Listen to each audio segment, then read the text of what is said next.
Just recording a quick video today. This isn't going to be my finest piece of work, but I am trying to strike while the iron is hot. And it is about a subject I feel strongly about. I feel called to speak on it. It was brought to my attention just by scanning Facebook that a meeting has gone ahead in a chapel building in Wellington, St. Peter's on Willis, I believe it's called. And the purpose of the meeting was that it was a discussion on how new laws regarding puberty blockers can be worked around so that this poison is still being given to children. And make no mistake, this stuff is poison. If you don't understand that, if you are in some way willing to push back on this, I'm not willing to talk to you. I regard that as a total waste of my time. So this meeting went ahead 6:30 p.m. This Tuesday night at the date of this being posted, so a couple days ago. And I just want to say shame on the church staff who let this go ahead. You've gone against everything that's decent and good and beautiful, and you will answer to God for this. This is a shameful and disgraceful use of a church building. And moving on from there,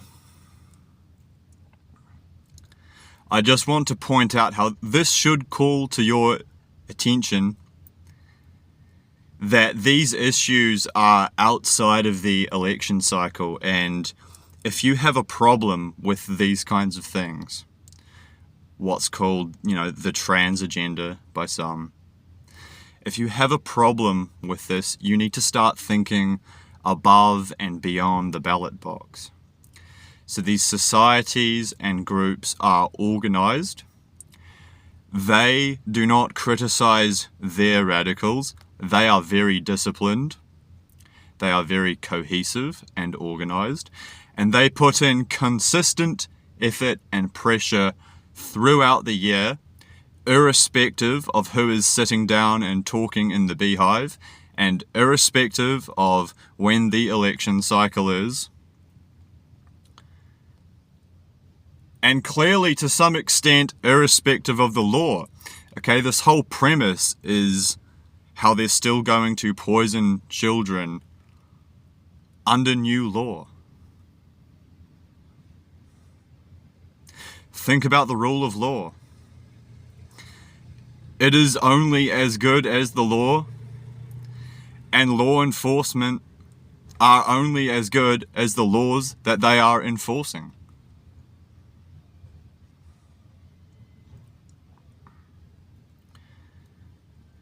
Moving on from there, I just want to put in a quick little thought piece about division. So there are a lot of, to my knowledge, very well-intentioned people who are waking up to the issue of lobby groups being formed in our country to speak for anyone who is not us, Indian immigrants lobby, a Chinese immigrants lobby. There are lobbies who speak for all manner of people, pushing all manner of issues. And of course, the trans agenda is gaining in traction. And I hear a lot of people say that the purpose of these groups and this work being put in by their radicals is to divide us. Right off the bat, I just want to say the purpose of all this is the perversion of society. We are already divided. We are distinct, different groups. We have different interests. We come from different ways of life. We have different goals. We are divided. We are already divided. You've heard of wheat being separated from chaff. I want you to think about wheat and weeds. Think of a pestering weed such as convolvulus that chokes and smothers.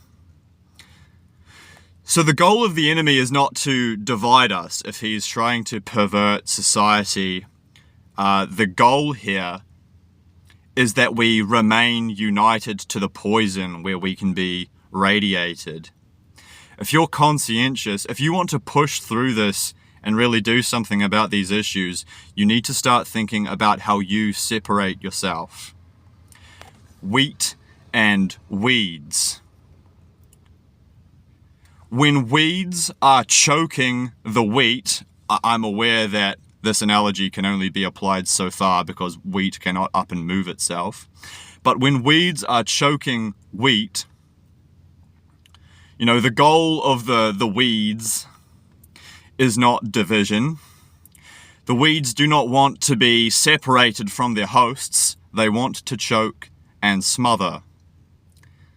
And so if you plan to survive socially, spiritually, what have you, first you have to start speaking out. You have to start being ashamed of your views. And secondly, you need to pursue a path of separation. And you need to banish from your mind this idea that division is somehow the objective of the agenda. These people do not want to divide from us, they want to conquer us. And those are my thoughts on the Puberty Blockers Access meeting that happened at a shameful and treacherous church in Wellington.